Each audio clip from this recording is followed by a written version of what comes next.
في يوم من الايام التكنولوجيا دي بقت عامله زي الهواء اللي بنتنفسه، ما ينفعش نعيش من غيرها. كل حاجه في حياتنا بقت مربوطه بيها، من اول الفلوس اللي بنصرفها لحد البيانات اللي بتتجمع عننا في اي مكان.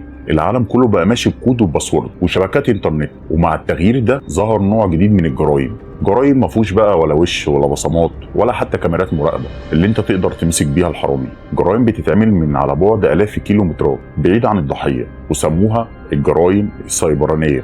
ومن بين كل الجرائم دي في جريمه واحده عملت دوشه للعالم كله، هزت النظام البنكي زي الزلزال. هقول لك على جريمه سرقه بنك بنجلاديش في 4 فبراير سنة 2016 في العاصمة داكا. موظفين البنك المركزي في بنجلاديش كانوا مخلصين يوم شغل عادي اللي هو بيخلص الساعة 5 العصر، فقفلوا مكاتبهم ومشوا. تاني يوم كان الجمعة، يعني يوم اجازة. مدير الدوريات جه عشان لازم يتأكد ان كل حاجة ماشية تمام.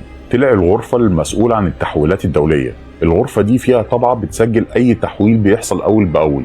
دخل لقى حاجة غريبة، الطبعة واقفة من ليلة الخميس وما طبعتش ولا عملية. وده طبعا مش طبيعي، لأن التحويلات الدولية شغالة 24 ساعة حتى لو هم أجازة. هو والموظفين حاولوا يشغلوها بس للأسف فشلوا يشغلوها، فسابوا الموضوع ده ليوم السبت. ويوم السبت رجعوا، وبعد شوية الطبعة اشتغلت فجأة وبدأت تطبع المعاملات اللي ما اتطبعتش. الموظفين قالوا يمكن كان عطل بسيط، لكن المفاجأة الكبيرة إن في